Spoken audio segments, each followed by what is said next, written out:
Bonjour à toutes et à tous. Je suis Anne Costa, je suis architecte chez HomeGrid et avant ça, j'ai été architecte à mon compte pendant une quinzaine d'années. Donc, j'ai eu l'occasion de suivre plusieurs chantiers et donc plusieurs fois des chantiers d'isolation de façade par l'extérieur. Je vais vous faire une introduction, puis je vous expliquerai de quoi est composée une façade isolée par l'extérieur. Je vous expliquerai aussi les différentes méthodes pour isoler une façade par l'extérieur. On verra les points d'attention, donc ça c'est assez important, donc c'est tout ce à quoi il faut faire attention pour éviter les ponts thermiques. On verra brièvement les cas particuliers et je terminerai par un exemple et une petite conclusion. Donc, on a constaté qu'en région bruxelloise, on perd environ un quart de la chaleur au travers des murs. Et donc, après l'isolation de la toiture, il est intéressant de penser à l'isolation des murs afin d'améliorer la performance thermique de son bâtiment. Comment est-ce qu'on peut isoler une façade? Alors, il y a différentes manières de faire. Donc, on a ici un schéma, j'espère que vous voyez ma petite souris. Donc, un schéma ici en haut à gauche où on voit une façade qui n'est pas isolée et donc toute la chaleur traverse facilement le mur vers l'extérieur. Donc, il y a une perte énergétique assez importante. On peut décider d'isoler la façade par l'intérieur. Donc, on vient appliquer un isolant du côté intérieur. Alors, c'est assez compliqué de faire ça parce qu'on a du mal à éviter les ponts thermiques. Donc, le pont thermique, c'est ce que vous pouvez voir ici sur le schéma. Donc, il y a une connexion directe entre l'intérieur et l'extérieur avec un seul matériau, donc qui va transmettre le froid ou laisser passer la chaleur. Et donc, quand on isole par l'intérieur, c'est assez compliqué d'éviter le pont thermique au niveau du plancher, au niveau du plafond et au niveau des murs de refend. Donc, les murs de refend, ce sont les murs qui sont perpendiculaires aux murs de façade. Anne, je peux Oui, juste interrompre? Alors, dans les commentaires, on te demande de parler un peu plus fort. plus fort. Plus OK, fort, oui. Ah, ça ok, va. parfait. Alors, une autre méthode, c'est l'isolation dans la coulisse. Donc, c'est ce schéma-ci. Donc, ça, c'est quand on a un mur structurel et puis on a un vide et puis on a une brique de façade. Alors là, on peut venir insuffler, comme vous le voyez sur la petite photo ici, on peut venir insuffler de l'isolant dans ce vide. Seulement, l'inconvénient, c'est qu'on est limité par l'épaisseur du vide et donc souvent, on n'a pas l'occasion de mettre suffisamment d'isolant pour répondre aux exigences thermiques actuelles. Et la troisième méthode, c'est l'isolation par l'extérieur, donc où on vient appliquer un isolant du côté extérieur du mur. Et alors là, l'intérêt, c'est qu'on peut vraiment venir mettre une seconde peau sur la façade. Et donc, au niveau thermique, c'est beaucoup plus intéressant. Ce pourquoi c'est la méthode qu'on préconise le plus souvent quand c'est possible. Et c'est celle que je vais vous présenter aujourd'hui. En région bruxelloise, c'est aussi valable pour d'autres villes, mais il est assez compliqué d'isoler une façade à rue. Donc souvent, quand on demande au service de l'urbanisme, ils vont refuser et on peut facilement, enfin en tout cas en tant qu'architecte, on comprend assez facilement, puisque les façades présentent un intérêt patrimonial ou architectural, pardon. Et donc même une façade des années 60 présente un intérêt patrimonial et architectural. Et voilà, donc j'espère en tout cas que les communes vont continuer à refuser, même si c'est thermiquement pas très intéressant. Mais voilà, il faut concilier le patrimoine et les performances énergétiques. Et donc, on va plutôt se focaliser sur des façades arrière ou des façades pignon. Toutefois, parfois, les communes autorisent quand même d'isoler la façade avant, mais alors elle va autoriser l'isolation qu'à partir du premier étage.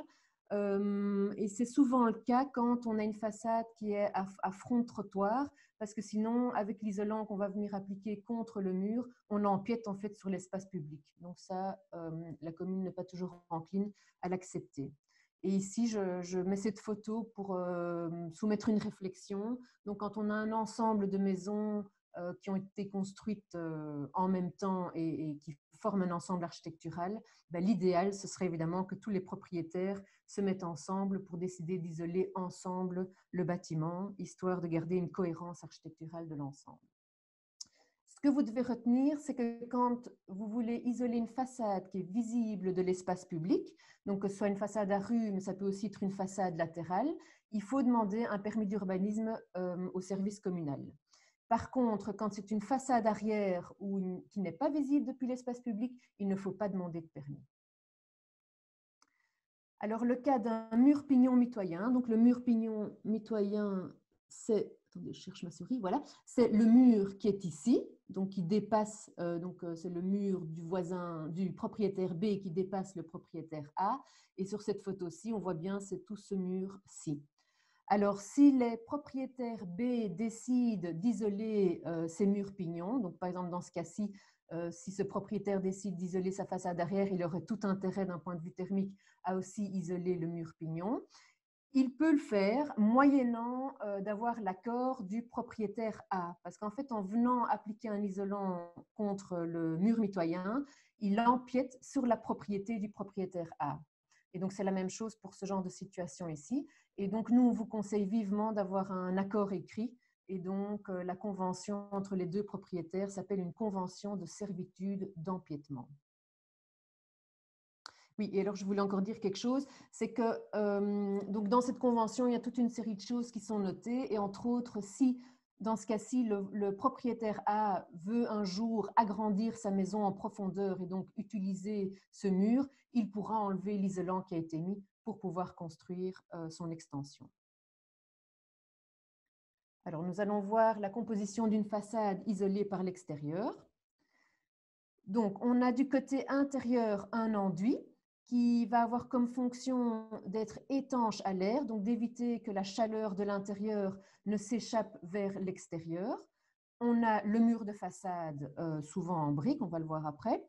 On a l'isolant qui est fixé du côté extérieur du mur, et puis on a une finition. On va voir après qu'on peut avoir différents types de finitions différents. Et le rôle de la finition, c'est qu'elle doit être étanche à l'eau, au vent et aux poussières, mais elle doit être perméable à la vapeur d'eau. Ça veut dire que s'il y a de la vapeur d'eau de l'intérieur qui traverse quand même le complexe, il doit pouvoir sortir par l'extérieur. Donc, ce que vous devez retenir, c'est que les différentes couches de l'intérieur vers l'extérieur doivent être de plus en plus perméables à la vapeur. Donc, l'enduit intérieur, comme je l'ai dit, il assure l'étanchéité à l'air. Alors, on a des enduits au plâtre, mais on peut aussi avoir des enduits à la chaux ou à l'argile. Le mur, dans les anciennes constructions, souvent le mur est un mur en briques pleines, donc qui fait 30 cm d'épaisseur ou parfois même plus. Ça peut parfois être des murs en bloc de terre cuite ou des murs en bloc de béton, mais donc l'idée c'est qu'il soit, souvent il est plein. Et alors, avant de commencer les travaux d'isolation de façade, il est très important que le mur soit stable. Bon, ça semble être une évidence, mais il doit aussi être sain. C'est-à-dire que s'il y a des problèmes d'humidité, ces problèmes doivent absolument être réglés avant de poser un isolant. Ici, vous avez une photo où on voit une humidité ascensionnelle, donc c'est l'humidité qui monte du sol dans le mur. Ce problème doit absolument être réglé avant de poser un panneau d'isolation. Et on attend aussi que le mur soit bien sec avant de faire les travaux. Il faut que le mur soit propre. Donc, si on a une façade enduite ou une façade où il y a de la peinture et qu'il y a des parties qui se détachent, on défait toutes ces parties qui se détachent avant de mettre l'isolant. Et alors, l'idéal, c'est d'avoir une façade la plus plane possible pour bien pouvoir fixer l'isolant. L'isolant thermique. Sur le marché, il y a une variété énorme d'isolants différents. Ce que vous pouvez retenir, c'est qu'il y a 3 catégories d'isolants. Donc, il y a les panneaux rigides, il y a les matelas souples ou semi-rigides et il y a de l'isolant en vrac. Et puis, il y a des familles d'isolation différentes en fonction de leur origine. Donc, on peut avoir des isolants d'origine animale, mais on peut aussi avoir surtout des isolants d'origine végétale, comme ici, c'est un exemple, c'est de la laine de bois, mais c'est aussi de la laine de lin, de la laine de chanvre, du liège, de la cellulose. On a des isolants d'origine minérale, donc c'est tout ce qui est laine de verre, laine de roche, verre cellulaire. Et puis, on a des isolants d'origine synthétique, donc issus de la pétrochimie, c'est tout ce qui est polystyrène et polyuréthane, polyisocyanurate, etc. Une question qui se pose souvent, c'est de savoir quelle épaisseur d'isolant est-ce que je dois prévoir pour isoler ma façade arrière. Alors, je ne vais pas rentrer dans le détail, Mais donc, ce que vous devez retenir, c'est la petite formule ici, où donc le R est la résistance thermique et c'est égal à l'épaisseur exprimée en mètres divisé par le coefficient de conductivité qui est exprimé par la lettre lambda. Et on sait qu'à Bruxelles, pour obtenir de prime, donc c'est un bon indice, il faut un R de minimum de 3,5. Alors, je vous montre un exemple. Donc, si on prend des panneaux en polystyrène expansé, comme ce que vous avez ici sur la photo, on voit sur la fiche technique que la valeur lambda est de 0,032. Et donc, si vous vous souvenez de vos petites règles de calcul de l'école, vous voyez que le E est égal à 11,2 cm. Bon, alors évidemment, il n'existe pas un panneau de 11,2 cm sur le marché, donc on va prendre la valeur supérieure disponible, qui dans ce cas-ci est de 12 cm. Alors nous, on conseille toujours de faire mieux. Donc ça, c'est vraiment le minimum. Mais donc si on veut s'approcher d'un standard passif, on va aller jusqu'à plus ou moins 21 cm. Et ce qu'il y a, c'est que ce qui coûte pendant un chantier, c'est l'installation de chantier et c'est surtout la mise en œuvre. Que l'entrepreneur doive mettre un panneau de 12 cm, de 14 ou de 16 cm, ce n'est pas ça qui va changer grand-chose. Donc, si on en a l'occasion, donc s'il n'y a pas de contrainte technique, ça vaut la peine de, par exemple, pour cet exemple-ci, de mettre 16 cm au lieu de 12. Et puis, on termine avec la finition extérieure. Donc, comme je l'ai déjà dit, la finition extérieure doit protéger contre l'eau de pluie, contre le vent, contre les poussières, mais doit être perméable à la vapeur d'eau. Et donc, le choix de la finition extérieure va se faire en fonction de l'esthétique ou de la complexité de la façade. Donc, il y a une différence si on a une façade toute plane ou si on a des annexes en fonction du prix. Et on peut aussi faire un choix en fonction de l'impact sur l'environnement ou bien parfois on est soumis à des contraintes urbanistiques. Nous allons voir maintenant quelles sont les différentes méthodes pour isoler une façade par l'extérieur. Il y a principalement deux catégories. Donc, il y a les méthodes où la finition est solidaire de l'isolant. Donc, c'est le cas d'un enduit sur isolant et on a une alternative qui sont des briquettes collées sur l'isolant. Et puis, on a un autre système qui est plutôt une finition avec un bardage. Alors, un bardage, c'est un nom pour exprimer un revêtement de façade.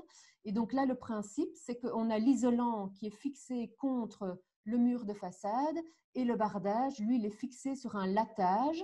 Et en fait, entre le bardage et l'isolant, il y a une lame d'air. Et on verra ensemble que donc pour la finition solidaire de l'isolant, on va mettre des panneaux d'isolation rigides, tandis que pour la finition de bardage, on peut avoir tous les cas de figure. Donc on peut avoir une isolation souple ou semi-rigide, on peut avoir un isolant en vrac ou également un isolant rigide. Il y a toutefois une exception, en tout cas c'est celle que moi je connais, c'est l'isolant en liège. Donc l'isolant en liège, il peut être fixé sur un mur de façade et après il peut être enduit avec un enduit à la chaux, mais il existe aussi des panneaux qui sont spécialement conçus pour rester apparents. Donc vous avez ici l'exemple d'une maison où les panneaux de liège servent d'isolant et en même temps servent de finition.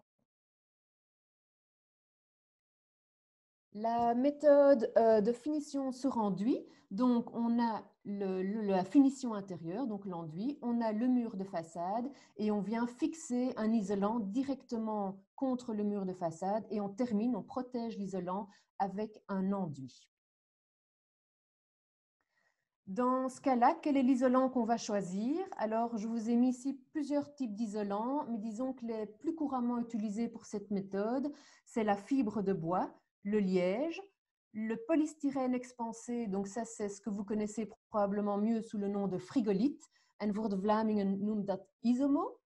Et alors, on a une alternative qui est l'EPS graphité. Donc, la frigolite, elle est de couleur blanche. Donc, ça, c'est celle que vous connaissez souvent. Et l'EPS graphité, on le reconnaît parce qu'il est de couleur grise. Et puis, on peut aussi avoir de la laine de roche haute densité. Donc, ça, c'est vraiment les isolants qui sont les plus préconisés, les plus utilisés. Et alors, un autre isolant qui est fort intéressant et qui se développe de plus en plus, ce sont des blocs en chaux-chanvre. C'est ce que vous voyez ici sur l'image. Je vous montre quelques exemples. Donc ici, on a un exemple d'une façade qui est isolée avec des panneaux d'isolation rigides en fibre de bois. Ici, avec du liège. À gauche, c'est des panneaux de polystyrène expansé graphité. Donc vous voyez qu'ils sont de couleur grise. Et à droite, vous avez une isolation en laine minérale. Et donc, chaque fois, sur tous ces enduits, on va après venir appliquer sur tous ces isolants, pardon, on va venir appliquer un enduit. Donc, il est important que l'isolant soit posé de manière continue, sans lame d'air. Donc, il doit vraiment être bien, bien collé contre le mur. Il est souvent collé et alors, idéalement, il est aussi fixé mécaniquement. Alors, on le fixe avec ici, ce sont des chevilles et des rondelles en plastique pour éviter les ponts thermiques. Quand on utilise, comme ici sur la photo, de la fibre de bois ou de la laine de roche, il faut le fixer mécaniquement. Ensuite, on vient appliquer l'enduit. Alors, on voit ici sur le petit schéma, donc en gris clair, c'est l'isolant. Et puis après, on vient mettre un enduit d'accrochage. On a un treillis de renforcement. On revient mettre une couche d'enduit. Et puis, on vient terminer avec un enduit de finition. Pour les angles, on vient mettre des cornières de renfort, comme vous voyez sur l'image ici. Alors, j'insiste, demandez vraiment pour avoir des cornières invisibles, parce que quand c'est visible, on a une espèce de pourtour en PVC. Ce n'est pas très, très joyeux. Enfin, c'est mon avis. Alors, pour les enduits, on peut avoir des textures très variées et on peut aussi, il y a aussi une grande variation au niveau des couleurs. Donc, soit c'est peint par après, soit c'est teinté dans la masse. Et il y a juste qu'il faut faire attention, quand on a une façade qui est fortement exposée au soleil, on va éviter les couleurs foncées parce qu'elles résistent mal aux ultraviolets. Et puis, il faut savoir que une façade enduite, ça s'entretient parce que ça s'encrasse et donc on estime que c'est plus ou moins tous les 10 à 15 ans qu'il faut la nettoyer ou la remettre en peinture. La finition en briquette, donc c'est le même système que pour l'enduit sur finition, si ce n'est qu'à la place de mettre un enduit, on va venir coller des petites briquettes minces directement sur l'isolant. Ici, ce que je veux vous montrer, c'est que donc on peut mettre un revêtement en briques de parement, entre guillemets, traditionnelles, donc où les briques font 9 cm d'épaisseur. Donc, c'est ce qu'on fait beaucoup dans des nouvelles constructions. Mais en rénovation, si on fait ça, en fait, il faut pouvoir soutenir tout ce mur en briques qui est assez lourd. Et donc, on doit créer en dessous une fondation. Donc, ça coûte plus cher, évidemment, et il y a beaucoup plus de travail de devoir creuser pour mettre une fondation pour faire tenir ce mur. Et c'est pour ça qu'il existe cette alternative, si on a envie d'avoir une finition en briques, d'avoir ces petites briquettes. Dans ce cas-là, les isolants qui sont mis en œuvre, donc ce sont des polystyrènes expansés et des polystyrènes extrudés ou du polyuréthane ou du polyisocyanurate. Alors ici, vous en voyez des exemples. Et ce qui est intéressant de voir, c'est que ce sont donc des panneaux qui sont prévus pour recevoir les briquettes, puisque vous voyez qu'il y a déjà des petites lignes qui sont préformées. Alors évidemment, il faut que l'entrepreneur le mette bien horizontalement pour que les briquettes soient bien horizontales. Et vous voyez ici les ouvriers qui mettent une colle pour pouvoir coller ces petites briques et après ils devront les rejointoyer. Donc, comme je le disais, les briquettes, en fonction des marques, elles ont plus ou moins 2 cm d'épaisseur. Donc, elles sont collées directement sur l'isolant ou bien il y a une couche d'enduit d'accrochage avant et puis elles sont rejointoyées. Et il existe aussi sur le marché, comme ici vous le voyez sur la photo, des panneaux préfabriqués où les briquettes sont déjà collées sur l'isolant. Et donc là, il faudra juste rajouter des briquettes pour faire la jonction entre les panneaux et rejointoyer. Ça, c'est une finition en briques, mais il existe un peu le même système avec une finition en pierre recomposée. Je vous montre ici un exemple d'un bâtiment qui a été construit avec ces briquettes. Donc, ce que vous voyez ici, le gris, c'est vraiment toute l'épaisseur de l'isolant en EPS. Et puis, ils ont mis une première couche d'enduit et puis ils ont collé les petites briquettes. Donc, vous voyez ici que c'est vraiment très, très mince. C'est un peu comme si on collait un carrelage sur un mur. Et ici, un exemple d'un bâtiment avant rénovation et un bâtiment après rénovation avec les briquettes collées sur isolant. On va voir maintenant la finition en bardage. Donc, le principe, c'est toujours la finition intérieure, le mur de façade. Et puis, sur ce mur, on va venir mettre une structure auxiliaire, on va voir après, dans laquelle on va venir mettre l'isolant. Donc, l'isolant, là, il peut être souple ou semi-rigide ou en vrac. Et puis, on va protéger l'isolant ici avec un pare-pluie. Et ensuite, on va mettre un latage et fixer le bardage sur le latage. Et il y aura une lame d'air entre le bardage et l'isolant. Et donc, ça peut aussi être un isolant rigide. On va le voir plus loin. Alors, comme on peut fonctionner avec les différents systèmes, donc les matelas souples, le semi-rigide, l'isolant en vrac et les panneaux rigides, vous avez vraiment l'embarras du choix au niveau des isolants. Je vous en ai listé toute une série ici, mais il y en a d'autres aussi. Ici, je vous montre un exemple avec une isolation en vrac. Donc, peut-être que vous connaissez ce système, il est assez fort utilisé pour l'isolation des toitures inclinées, mais donc on peut aussi l'appliquer pour les façades. Donc, c'est-à-dire qu'on a créé une structure auxiliaire avec des montants en bois. Donc, on a créé des caissons. Et puis, on est venu placer, donc ce que vous voyez ici en brun, c'est le pare-pluie. Donc, c'est un pare-pluie rigide en fibre de bois et qui lui-même est alors fixé par ces petites lattes de couleur verte. Et dans chaque caisson, on vient faire un rond et dans ce rond, l'entrepreneur introduit sa machine et va insuffler de l'isolant en vrac. Donc, dans ce cas-ci, il a insufflé des petits flocons de cellulose. Et après, on vient boucher le trou et puis on continue à mettre le bardage. Donc, la structure auxiliaire, elle est principalement et souvent composée de chevrons en bois, donc des montants en bois, et on va venir mettre l'isolant entre les montants. L'idéal, c'est d'avoir une pose croisée. Donc, on a une première structure qui est placée horizontalement, une deuxième structure qui est placée verticalement. Comme ça évite les ponts thermiques au niveau des montants en bois. Donc, vous voyez ici qu'il y a déjà de l'isolant de laine minérale qui a été placé dans la première couche de structure auxiliaire et donc on va venir mettre une deuxième couche d'isolant dans la deuxième partie de la structure auxiliaire. On peut aussi avoir comme structure auxiliaire des attaches métalliques réglables, inoxydables. Donc ici, on a un exemple avec de l'isolation en laine de roche et puis on est venu mettre une structure plutôt métallique sur laquelle après on vient accrocher les éléments de façade. Donc, l'isolant est protégé par un pare-pluie qui doit être perméable à la vapeur d'eau. Et ce pare-pluie, il se présente soit sous forme souple, c'est une membrane souple comme ce que vous voyez en noir, ou bien, comme je l'ai déjà expliqué avant, un panneau rigide en fibre de bois qui est imprégné de latex et de bitume pour pouvoir protéger contre l'eau de pluie. Et que ce soit l'un ou l'autre, donc ici ça a déjà été fait, on a mis un latage vertical pour fixer le pare-pluie, donc ici ça doit encore être fait, et donc on le met verticalement pour que l'eau de pluie puisse s'écouler vers le bas.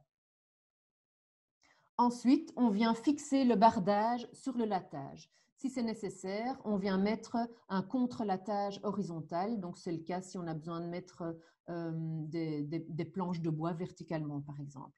Et en fait, ce qui est important, c'est qu'entre l'isolant et le latage, et éventuellement contre-latage, on a une lame d'air qui va faire en sorte que le bardage va être bien ventilé et pourra donc bien sécher.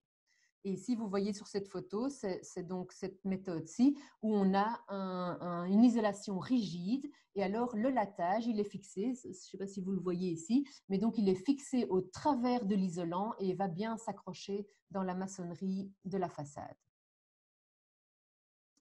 En termes de revêtement de façade, il y a une multitude de possibilités. Je vous en présente quelques-unes simplement pour vous inspirer, mais il y en a vraiment beaucoup sur le marché, et puis on peut tout inventer. Alors ici, je vous montre un exemple d'un bâtiment qui a été rénové récemment et qui a été complètement isolé. Et alors là, il y a différents revêtements de façade. Donc on a ce que vous voyez en blanc, c'est un enduit sur isolant. Ici, en brun-rouge, ce sont des panneaux en terre cuite. Et alors, en gris, ce sont des ardoises synthétiques. Donc, je vous montre ici donc un bardage en bois. Donc là, ce sont des lames qui sont posées verticalement, mais elles peuvent être posées horizontalement, diagonalement. Ça peut être des petits bardeaux de bois. Enfin, il y a plein de choses possibles. La deuxième image ici, ce sont des tuiles de terre cuite, donc comme ce que vous avez sur les toitures. Alors, il y a aussi une diversité de formes, de tailles, de couleurs. C'est assez impressionnant tout ce qu'on peut faire ou tout ce qu'on peut imaginer. La troisième image ici, ce sont des panneaux composites, donc c'est du stratifié décoratif. Ici en dessous, vous avez un revêtement de façade en ardoise. Alors ça peut être des ardoises naturelles ou des ardoises synthétiques. Et donc de nouveau, dans les ardoises synthétiques, il y a des formes différentes, des tailles différentes, des couleurs différentes. On peut aussi avoir, ça se voit peut-être pas très bien sur la photo, mais donc ce sont des panneaux en fibre ciment. On peut avoir un revêtement métallique. Ici, vous avez un exemple avec du zinc, mais donc ça peut être du cuivre, de l'inox, de l'aluminium. Et alors, ici, je voulais vous montrer, même si on ne voit pas très très bien, mais donc on peut aussi avoir un revêtement pierreux. Donc, ce sont ici des pierres bleues. Et alors, elles ont besoin évidemment d'un système d'attache un peu particulier parce que c'est assez lourd. La finition en bardage est une méthode que je recommande pour l'isolation des murs pignons mitoyens. Donc, je prends l'exemple ici de cette maison. Donc, si ce propriétaire décide, et ce serait une bonne idée, d'isoler son mur mitoyen, mais je lui conseillerais de faire une finition de prévoir une finition en bardage et donc de mettre une structure auxiliaire avec un isolant entre la structure et puis un pare-pluie et puis comme on le voit ici, un lattage contre lattage et une finition. Bon, ici, c'est un exemple d'ardoise, mais ça peut être tout ce qu'on a vu avant. Parce que l'avantage, c'est que le jour où le propriétaire du terrain ici décide de construire, il va pouvoir enlever tout l'isolant qui a été mis. Et comme la finition en bardage, c'est une méthode où tout est fixé de manière mécanique, on va tout pouvoir démonter et tout va pouvoir être récupéré et soit réutilisé, soit recyclé. Alors j'espère que vous êtes encore en forme parce que maintenant on va attaquer un chapitre assez important. Donc ce sont les points d'attention pour éviter au maximum les ponts thermiques. Parce qu'effectivement, c'est bien d'isoler sa façade arrière, mais si on ne fait pas attention aux ponts thermiques, ça n'a pas vraiment beaucoup de sens d'investir là-dedans. Alors ici, je vous montre une façade type donc, qui va être isolée et on va voir tout ce à quoi on doit faire attention. Donc, on va devoir faire attention au raccord ici en pied de mur. On va devoir faire attention au raccord avec les châssis de fenêtres et de portes. On va devoir faire attention au raccord avec la corniche et on va devoir faire attention au raccord avec la toiture, qu'elle soit inclinée ou qu'elle soit plate. On va aussi devoir adapter la descente d'eau pluviale et on va devoir adapter les équipements. Dans ce cas-ci, c'était une sortie de hotte. Le raccord en pied de mur. Ce que vous devez retenir, c'est que dans le bas du mur, il faut prévoir un isolant qui est hydrophobe et imputrescible. Donc, en d'autres mots, l'isolant doit résister à l'eau et il doit ne pas pourrir. Donc, ce qui est le plus recommandé, c'est un panneau de polystyrène extrudé, donc on appelle un XPS, et on va, je cherche ma souris, voilà, on va le prévoir donc sur environ 30 cm minimum au-dessus du niveau du sol, mais on va aussi le prévoir en dessous du sol. Donc, ça demande dans le bas de la façade de creuser pour aller mettre de l'isolant contre le mur de fondation. Et si possible, on va descendre jusqu'à 1 mètre de profondeur. Et ça, c'est pour éviter le pont thermique au niveau de la dalle de sol. Vous voyez ici un exemple de panneau en XPS et puis la membrane noire, ici, c'est une membrane de protection du panneau qui est sous la terre. Ici, vous avez un exemple avec donc, des panneaux d'isolation en EPS. Et donc, comme je l'ai mis dans mon texte ici, on peut aussi avoir des panneaux spécifiquement conçus pour les soubassements qui sont en EPS haute densité. Donc, vous voyez que c'est un autre, pas un autre matériau, mais un autre type de panneau pour la partie en dessous. Et alors ici, on a un exemple où on voit différentes étapes. Donc là, on a l'enduit sur isolant qui est terminé. Ici, on a l'isolant en EPS graphité qui doit encore être enduit. Et puis, le niveau fini va venir ici, donc en dessous du seuil de fenêtre. Et vous voyez que dans le bas du mur, on a mis un autre type d'isolant. Et de même, on a isolé sous le futur sol, je dirais, on a isolé toute la semelle de fondation. Quand on a une toiture inclinée, on doit assurer la continuité entre l'isolant de la façade et l'isolant de la toiture inclinée. Ici, je vous montre donc un chantier où les travaux ont été faits simultanément. Donc, on voit bien l'isolant en fibre de bois de la toiture qui est jointif avec l'isolant en liège de la façade. Et donc, vous voyez ici, on a une toiture haute et une toiture basse. Et donc, il y a vraiment une liaison, une continuité entre l'isolant de la toiture haute, du mur et de la toiture basse. Ça, c'est l'idéal. Et alors, vous voyez ici que quand on va mettre les tuiles de toiture, eh bien, on a bien prévu un débordement de la toiture pour bien recouvrir l'isolant de façade.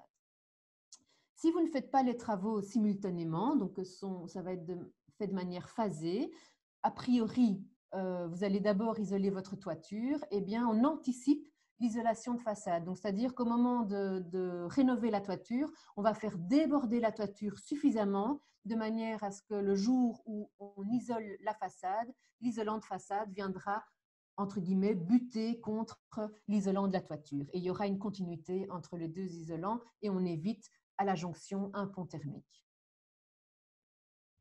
Le raccord avec la corniche ou la gouttière. Donc là, qu'est-ce qu'on fait? On regarde si la corniche existante est suffisamment profonde. Donc vous voyez sur l'exemple ici, on a une corniche qui est très profonde. Donc on va pouvoir facilement venir mettre un panneau d'isolation qui va venir buter contre la corniche. Si ce n'est pas le cas, eh bien, on peut alors éventuellement construire une nouvelle corniche qui est plus profonde. C'est ce qui a été fait sur le chantier ici. Donc, on avait d'abord fait l'isolation de la toiture et l'entrepreneur a construit une corniche qui est beaucoup plus profonde en prévision d'une isolation de façade. Alors, ça ne se voit peut-être pas très bien, mais ici, dans le fond, dans l'ombre, il y a en fait un espace et où les panneaux d'isolation de façade vont pouvoir se glisser entre la structure de la corniche et rejoindre l'isolation de la toiture inclinée. Donc, je vous remontre. Donc, ceci, c'est une corniche. Et là, nous avons une gouttière. Donc, c'est un élément en demi-lune ou bien de forme carrée, donc qui récolte les eaux de pluie. Donc, comme je vous disais, on peut anticiper. Donc, on fait bien déborder la toiture et puis on place une nouvelle gouttière. Parfois, ce n'est pas possible pour diverses raisons de modifier la corniche. Alors ici, c'était le cas. Donc en fait, on a une corniche qui se trouve sur le mur de façade. Mais alors, quand on vient avec l'épaisseur de l'isolation, il faut protéger cet isolant. Et donc là, ce qu'on fait, c'est qu'on met, on le voit sur la photo ici, un profilé en zinc ou en aluminium qui vient... il y a un raccord avec l'étanchéité de la corniche pour éviter qu'il y ait de l'eau qui passe entre l'isolant et le mur. Et alors, ce profilé protège bien l'isolant qui dépasse, je dirais, de la corniche. On a un autre exemple ici où il s'agit d'un mur mitoyen. On n'a pas modifié le couvre-mur et donc on est venu placer sous le couvre-mur un profilé en zinc qui dépasse suffisamment le mur isolé et enduit. Et donc, ça, les entrepreneurs le savent, mais donc il faut bien sûr prévoir un très bon casse-goutte sur ce profilé. Quand on a une toiture plate, il faut assurer la continuité entre l'isolant de la toiture plate, donc c'est une coupe, on a ici la toiture plate et le mur, donc entre l'isolant de la toiture plate et l'isolant de la façade. Donc vous voyez en jaune, on voit bien la continuité de l'isolant. Alors, l'élément de mur ici qui dépasse le plancher de toiture, on appelle ça un muret acrotaire. Et donc, il est important que ce muret acrotaire soit isolé. Si on fait les travaux d'isolation de toiture et d'isolation de façade en même temps, c'est relativement facile parce que l'entrepreneur va pouvoir s'assurer qu'il y a une continuité dans l'isolation. Si on ne le fait pas simultanément, on va d'abord, a priori, isoler sa toiture plate. Et donc, vous le voyez bien, ici, on a un isolant en liège. On a bien prévu, au moment de l'isolation de la toiture plate, d'isoler aussi le muret acrotaire. Et ensuite, on peut venir mettre l'isolation de façade qui va venir de nouveau buter contre l'isolant de la toiture plate. Si jamais il faut rehausser le muret acrotaire parce que, par exemple, on vient mettre une épaisseur supplémentaire sur la toiture plate, on peut rehausser ce muret acrotaire avec un élément de construction qui est déjà isolant, donc comme par exemple du verre cellulaire ou du béton cellulaire. Et à ce moment-là, il n'y a pas de nécessité de devoir rajouter un isolant par au-dessus. C'est donc cet élément constructif isolant qui va faire la jonction entre l'isolant de toiture plate et l'isolant de façade. Le raccord avec les châssis de fenêtres et portes, ça c'est un raccord qui est assez compliqué.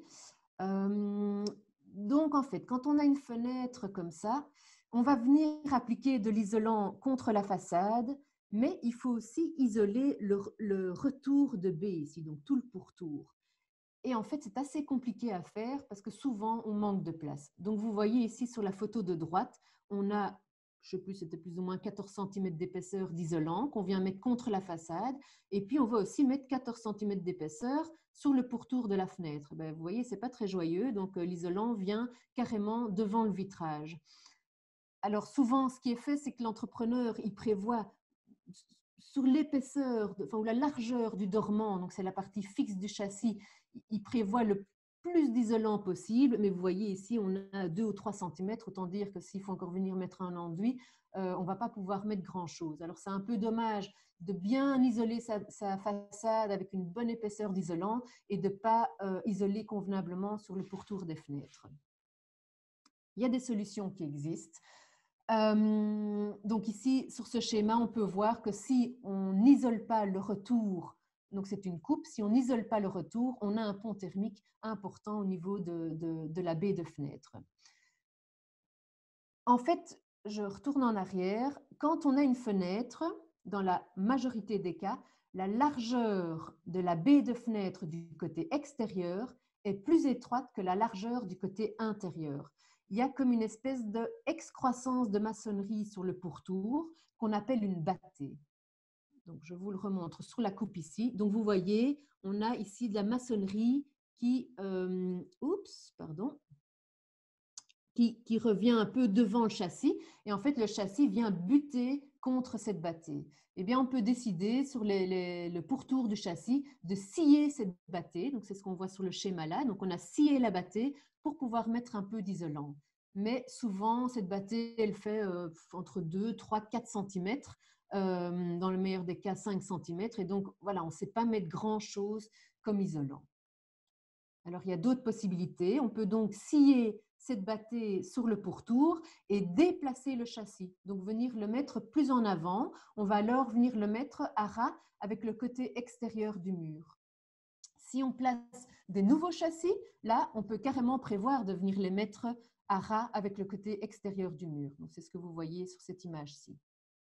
Et ça permet alors d'avoir l'isolant qui lui-même va former battée. Donc, vous voyez ici, vous avez le châssis de fenêtre, donc c'est le bleu et le noir, et on a l'isolant qui vient simplement un peu plus loin que la maçonnerie, devant la partie dormante du châssis.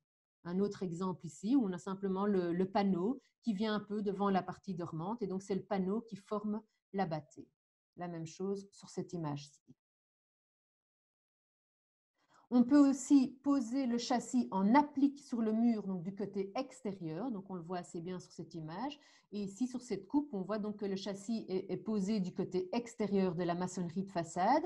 Alors, c'est pas mal au niveau thermique, c'est assez performant, mais ça demande un peu plus de découpe dans l'isolation. Donc, comme je le disais au tout début, en fait, voilà, si on ne sait pas faire autrement pour l'une ou l'autre raison, on vient mettre le plus d'épaisseur possible en fonction de la largeur du dormant. Ici, je vous montre un exemple d'un chantier où on a fait une extension et on a anticipé sur le fait qu'un jour, on allait isoler les murs de façade. Et donc, on a prévu des dormants qui sont suffisamment épais pour plus tard pouvoir mettre une épaisseur d'isolation suffisante sur les murs. Quand on déplace ou place des châssis dans une façade isolée, il est important de penser du côté intérieur à l'étanchéité à l'air. Donc, sur le pourtour du châssis, on doit faire en sorte que l'air chaud ne puisse pas passer. Et donc, souvent, ça se fait à l'aide de membranes qu'on vient poser à l'avant sur le châssis et puis on place le châssis dans la baie. Sur cette photo centrale ici, vous voyez que le châssis avant se situait à ras ici avec l'enduit de couleur jaune et rose. Et donc, il a été déplacé vers le côté extérieur du mur. Et donc, on a bien mis cette petite membrane. On voit un petit détail ici. Donc, on a une partie de membrane qui est collée sur le châssis. Et là, on a un treillis qui, plus tard, va être enduit. Et donc, c'est la continuité entre l'enduit intérieur et cette membrane qui va faire l'étanchéité à l'air sur le pourtour du châssis. Ça, c'est du côté intérieur. Et alors, du côté extérieur, il faut prévoir des membranes pour faire l'étanchéité à l'eau et au vent. Donc, on le voit sur cette image. On a un châssis, donc, ce qui est en gris, je dirais, qui est un peu plus étroit que la baie de fenêtre, parce que sinon, enfin, c'est toujours comme ça, hein, sinon les ouvriers ne savent pas venir mettre le châssis. Et puis, souvent, on remplit avec de la mousse, mais après, on doit un peu recouper cette mousse. Enfin, bon, bref, donc cette mousse n'est pas parfaitement étanche à l'eau et au vent. Et donc, on prévoit de venir mettre un autocollant prévu à cet effet sur le pourtour du châssis. Donc, c'est ce que vous voyez bien ici sur la photo centrale. Et là, je vous ai mis une photo où donc, ce qui est bleu, c'est cet autocollant. Donc là, c'est le cas d'une finition en bardage. Donc, ne vous inquiétez pas. Ici, après, il y a encore une planche de finition qui vient recouvrir cet autocollant. Donc, on ne le verra pas après. Et alors, cette photo centrale, ce qui est important que je vous dise, c'est que moi, je conseille toujours, ou j'ai toujours conseillé sur mes chantiers, d'abord adapter les châssis, donc placer les nouveaux châssis ou déplacer les châssis existants pour pouvoir mettre cette membrane et ensuite, on vient mettre l'isolant. Alors, le raccord avec les châssis de fenêtres et portes, c'est aussi le seuil. Donc, souvent, on a un seuil en pierre bleue, en béton, en brique ou autre chose. Si on ne fait rien au niveau du seuil, on va avoir ici un pont thermique important au niveau du seuil. Donc, l'idéal, c'est d'enlever le seuil et de le remplacer par de l'isolant. Ici, l'exemple que je vous montre, c'est donc un futur seuil de porte. Et donc, ce que vous voyez ici en noir avec les écritures, c'est du verre cellulaire. Alors, l'avantage du verre cellulaire, c'est qu'il résiste très, très bien à la compression. Donc, ici, au-dessus, on va venir mettre une pierre bleue. Donc, on pourra tout à fait marcher dessus.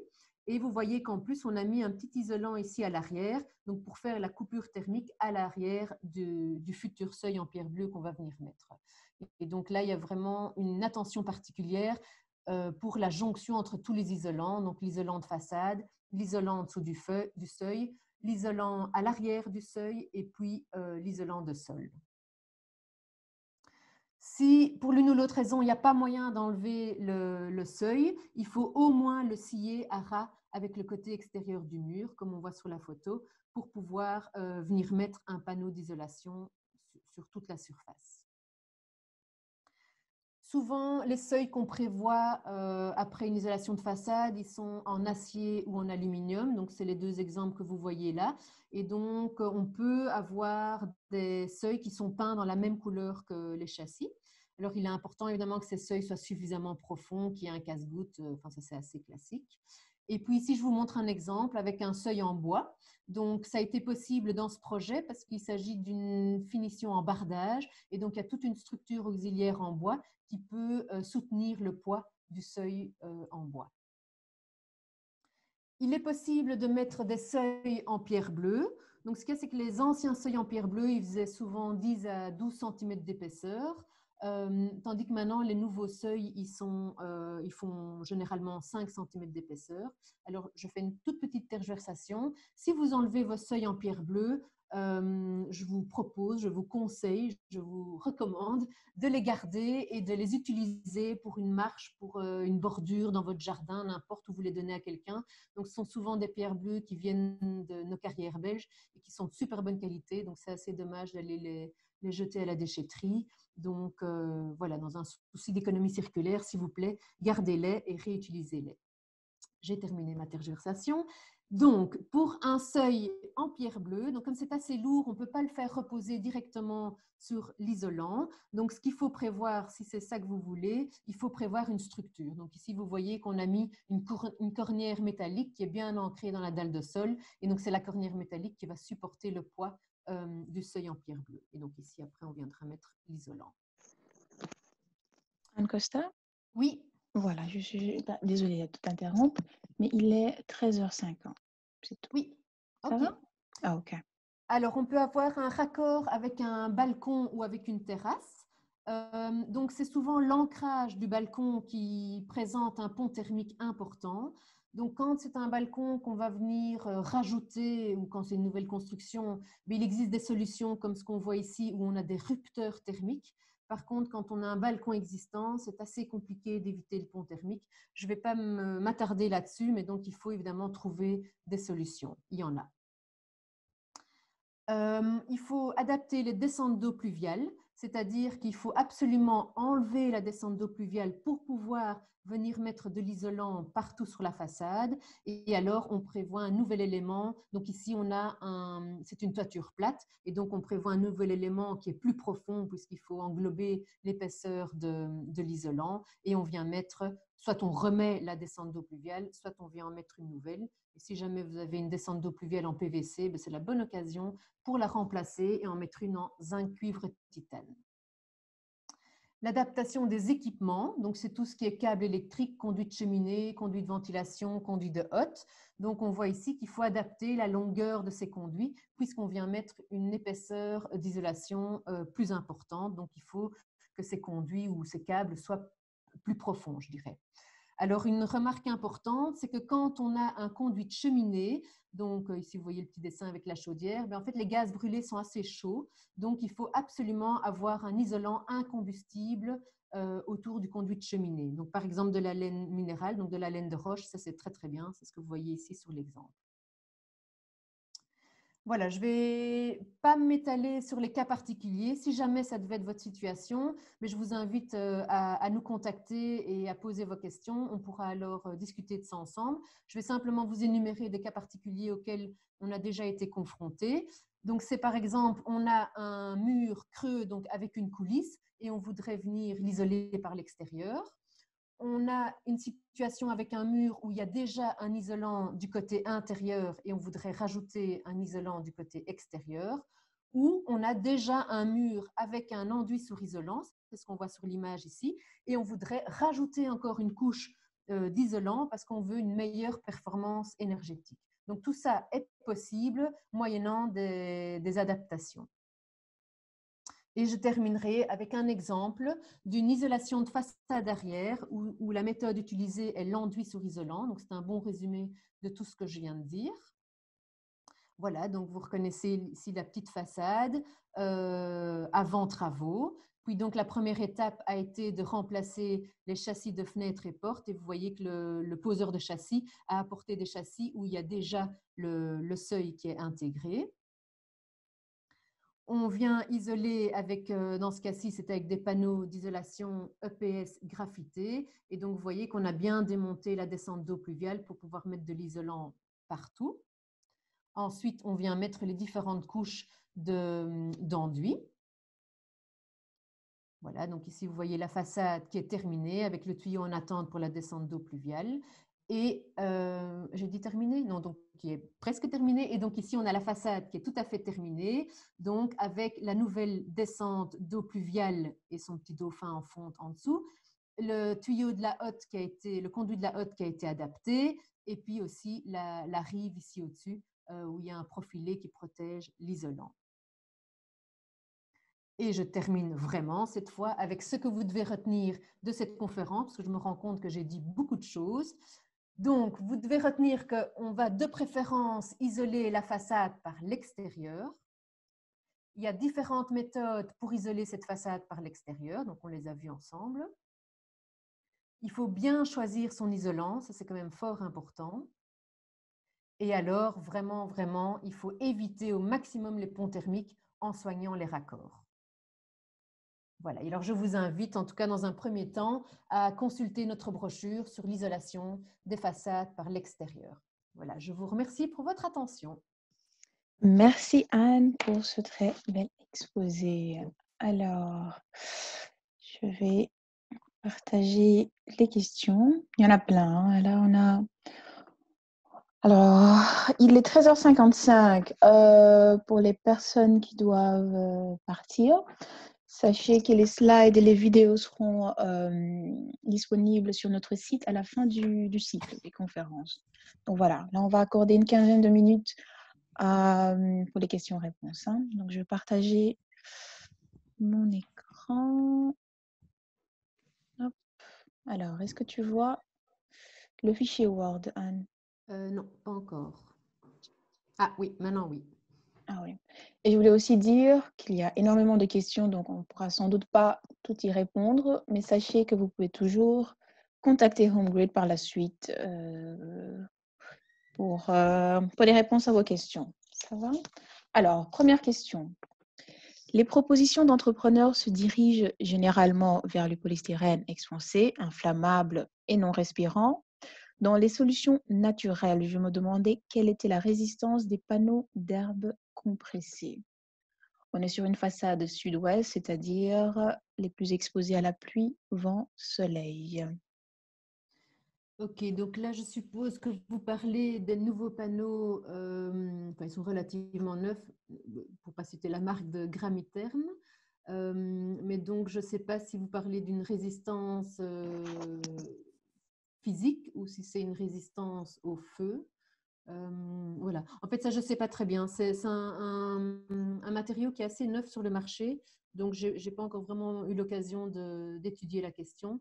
Mais voilà, vous pouvez peut-être nous reposer la question par mail et alors, soit moi, soit un de mes collègues, on fera des recherches là-dessus et on vous répondra. Parfait. Donc, contactez HomeGrid. Alors, bonjour. Cela a-t-il du sens et est-ce efficace de n'isoler que la façade arrière? Ben, selon moi, oui. Ben, enfin voilà, alors ce qu'il y a, c'est que moi, en tant qu'architecte, je trouve qu'il faut toujours trouver un compromis entre le patrimoine de la maison et les performances énergétiques qu'on veut atteindre. Si pour vous, ça n'a pas de sens, ben alors je vous dirais, prenez une maison qui n'a pas de cachet et vous pouvez complètement la transformer, ou bien on construit du neuf pour pouvoir faire ce qu'on veut au niveau énergétique. Mais au niveau de la rénovation, ben, ça a déjà du sens certainement d'isoler sa toiture. Et puis si on a des façades qui peuvent être plus ou moins facilement isolées, ça vaut déjà la peine.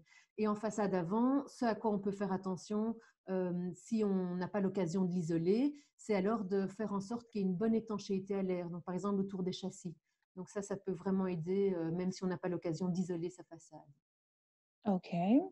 Question 3. Pour l'enduit de finition naturelle, il conseille soit de la chaux, soit du liège projeté. Là encore, il semblerait dire que c'est le même prix, mais lequel est le plus résistant et facile à mettre en œuvre? Ça, je ne sais pas vous répondre. Donc, je vous propose de poser la question par mail. Par mail. OK. Que pensez-vous des enduits en crépi? C'est une conférence sur l'isolation des façades. Je rigole, mais euh, est-ce que la question, c'est qu'est-ce que j'en pense d'un point de vue esthétique ou qu'est-ce que j'en pense d'un point de vue Généralement peu respirant, donc technique?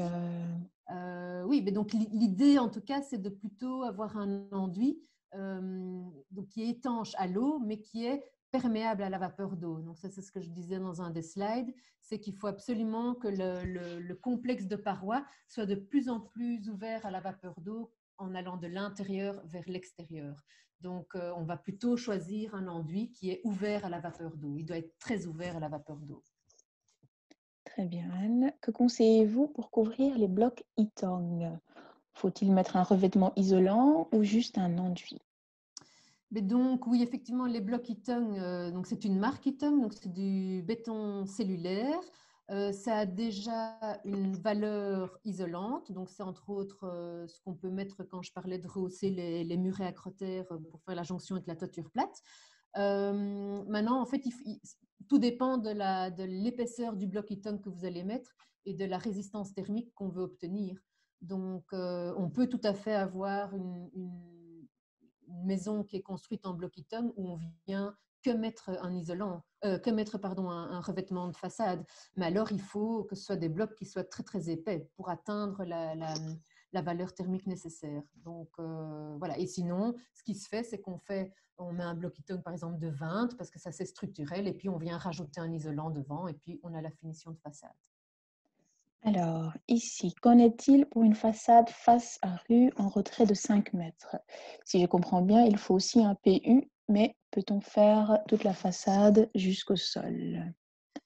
Donc, si votre maison n'est pas à fleur avec le trottoir et que la commune l'accepte, vous allez pouvoir isoler jusqu'au sol. Donc, ce que j'expliquais, c'est que quand on est à fleur avec le trottoir, souvent, mais ce n'est pas toujours le cas, mais souvent les communes refusent qu'on isole le rez-de-chaussée parce qu'avec l'isolant, donc qui sont de 15 à 20 cm, on va empiéter sur le trottoir et donc on empiète sur l'espace public. Mais si vous avez un recul, là, vous pouvez, enfin, vous devriez évidemment alors isoler jusque dans le bas. Ok. Alors, est-ce qu'il faut demander un permis d'urbanisme pour un mur pignon à une certaine hauteur, comme sur le slide? OK pour la convention de servitude d'empiètement, mais faut-il un permis d'urbanisme? Oui, donc en fait, tout ce qui est visible depuis l'espace public, il faut un permis d'urbanisme. Donc même si on parle d'un triangle en haut, enfin au-dessus des toitures, c'est visible depuis l'espace public, donc il faut un permis. Mais c'est un permis sans architecte, hein. Donc c'est Faut-il un cas. passer OK, pardon. Faut-il passer la convention chez un notaire? Non, c'est pas obligatoire. On peut le faire, mais donc en fait, ça peut aussi être un accord oral. Mais c'est simplement qu'avec un accord oral, comment voulez-vous le prouver si jamais vous revendez votre maison ou quoi? Donc voilà, nous, on vous conseille de faire un accord écrit, mais ça doit pas être un document officiel passé devant le notaire. Ça peut être un document que vous écrivez vous-même. Voilà, et donc pour info, bientôt, on aura chez HomeGrid un exemple de convention de servitude d'empiètement qu'on pourra vous donner comme exemple. Alors, pouvez-vous confirmer que dans certains cas d'isolation façade arrière, lorsque les travaux dérogent au RRU, certaines communes exigent que la demande d'un permis d'urbanisme soit introduite?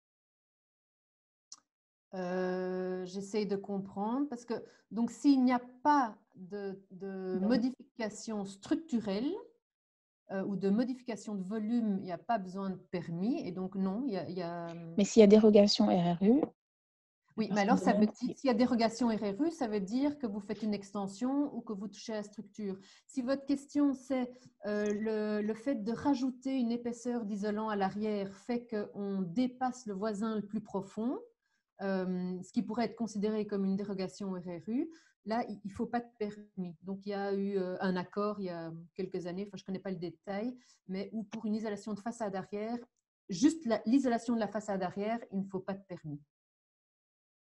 J'espère être claire. Si ce n'est pas clair, que la personne me repose la question par mail. sinon la personne peut toujours contacter sa commune pour en avoir le cœur net, bien sûr. Alors, EPS en façade, XPS en soubassement, mais jusqu'où doit-on descendre l'isolant? Car pluie battante, eau sur le sol de la cour, ou bien vaut-il mieux s'arrêter à 10 centimètres du sol? Donc, ce que j'ai expliqué, c'est que idéalement, on va placer le XPS sous le sol, sur, si possible, 1 mètre de profondeur. Et au-dessus du sol, on préconise minimum 30 centimètres. Ok. Alors, pose d'un drainage est-il un plus? Cela permet-il de garder, pardon, les caves plus sèches? Alors ça, c'est pas tout à fait une question en rapport avec l'hôtel, mais ça dépend de la situation et peut-être que si vos caves sont humides, c'est pas un drainage qui va régler le problème. De nouveau, si cette personne a une question spécifique par rapport à l'humidité dans ses caves, bah, qu'elle nous pose la Envoyez-le. question parce que c'est un autre sujet. Un Je dis pas que je mail. peux pas répondre, mais c'est un autre sujet. Un mail. OK. La finition en briquette est-elle plus résistante que les autres? Plus chère? Quel entretien? Mais donc plus résistante, mais c'est-à-dire que les briquettes, donc ce sont quand même, c'est environ 2 centimètres de terre cuite. Donc je dirais que oui, ça a une meilleure résistance contre les chocs par rapport à un enduit. Alors maintenant, si c'est plus cher, ça je ne sais pas. Et l'entretien, ben, je dirais que c'est comme un entretien d'une façade en briques normale. Donc a priori, ces briquettes, ce sont vraiment c'est comme les briques traditionnelles, mais elles sont simplement plus minces. OK. Mais je rajoute quand même, voilà, elles ne font jamais que 2 centimètres d'épaisseur. Donc, enfin, fixées sur la façade, il n'y a pas trop de soucis, mais c'est clair que si on a une brique de 9 centimètres en main et une briquette de 2 centimètres, ben, il y en a une qui est plus résistante que l'autre. Mmh. Et quel entretien? Comme pour une façade en brique normale. Donc, un Très bien. nettoyage de temps en temps. Alors, toujours en rapport avec la briquette, n'est-ce pas possible d'avoir un isolant naturel? Vous n'avez cité que les isolants pétrochimiques. Alors, donc, j'ai pas fait une recherche exhaustive de ce qui est possible, mais donc, ce que j'ai trouvé sur le marché, ce sont des isolants pétrochimiques. Mais donc, voilà, il faudrait faire une recherche pour voir s'il y a moyen de coller les briquettes sur du liège, par exemple, ou sur de la fibre de bois. Je ne sais pas. C'est pour ça que je n'en ai pas parlé. Ok, donc n'hésitez pas à nous envoyer vos questions par mail. Alors, bonjour, j'ai un mur plein de 30 cm en façade arrière qui prend l'air froid en continu car pas de maison en face pour protéger ma maison. Donc, le mur intérieur est glacial. Je dois donc isoler ma maison en façade arrière qui présente des fissures à réparer d'abord. Cela va de soi, là, je pense, hein. Oui, donc c'est ce que j'expliquais. Donc, avant d'isoler son mur, il faut qu'il soit en ordre, je dirais. Donc, il doit être stable. Donc, si ce sont des petites fissures superficielles, c'est pas très grave. Mais si ce sont des fissures dues à un problème de stabilité, il faut clairement régler ce problème avant. Voilà, il doit être stable, propre, sec, tout ça, quoi. Donc, oui. Ok, on prend peut-être encore 3 questions avant de clôturer. Alors, la fixation dans les briques, pardon, à travers l'isolation ne fait pas de pont thermique. Euh, donc, dans les briques, je ne comprends pas très bien, mais enfin, j'imagine que vous voulez dire si on fixe un bardage quelconque. Mais donc, ce sont des fixations qui, comme je l'expliquais à un moment donné, qui sont en plastique et donc qui évitent le pont thermique. Donc, il faut évidemment choisir comment dire, les tiges et les rondelles faites pour traverser un isolant.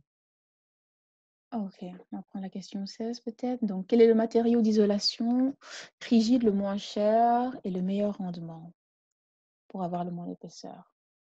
Bon, moi, je suis pas poseuse d'isolation, mais je suppose que ça doit être le PS. Ok. Il faut-il demander un permis d'urbanisme? Ça, tu as déjà répondu, hein. Question 17. Le prix des différentes options n'ont pas été abordés. Bardage et briquettes comme finition sont plus chères. Quelles sont les solutions écologiques en revêtement naturel? Alors, je n'ai effectivement jamais fait de comparaison de prix, donc je ne vais pas me lancer pour une réponse pour ça. Mais donc, une des possibilités, si éventuellement c'est l'enduit sur isolant qui est le moins cher, vous pourriez mettre du liège avec un enduit à la chaux. Mais bon, le liège n'est pas spécialement bon marché. Mais bon. Ok, on va peut-être prendre la question 23. Alors, qu'est-ce que vous proposez dans le cas où on veut mettre l'isolation extérieure, mais on vient de mettre de nouvelles fenêtres et une rénovation au niveau de ce n'est pas bien formulé. Donc, je pense qu'ils veulent isoler Oui, oui, la je comprends. façade, mais voilà, ok. Donc, voilà, les châssis ont été Déplacé. remplacés et ils Mhm. sont en arrière. Oui, il faut voir quelle est la place, quelle est la largeur des dormants.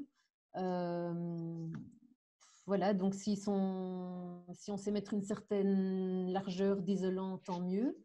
Mais sinon, voilà, c'est assez complexe. Donc, c'est pour ça que je propose éventuellement on peut scier les bâtés, ça permet de gagner encore 4 ou 5 centimètres, ou bien déplacer les châssis. Mais donc là, j'entends que dans la question, c'est on n'a pas envie de modifier le côté intérieur.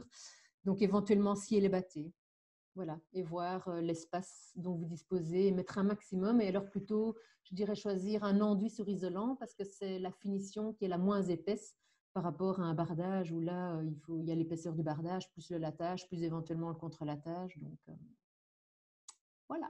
Parfait. Là, on est à 14h10. On va clôturer cette séance, hein. Merci beaucoup, Madame Costa. C'était super. Alors, pour ceux encore présents, n'hésitez pas à vous inscrire, hein, aux prochaines conférences. Donc, demain, on va accueillir Monsieur de Munk, hein, qui est avocat, un avocat ayant contribué à la rédaction du COBAT. Donc, il va nous parler de la réforme du COBAT, à savoir les délais, les infractions et les régularisations. Donc, demain, même heure, sur webinaire, sur Zoom. Donc, n'hésitez pas à vous inscrire si ce n'est pas encore le cas. Et bien sûr, n'hésitez pas à répondre à notre enquête de satisfaction. Merci Anne. Bon après-midi à tous et à très bientôt, hein. Au revoir.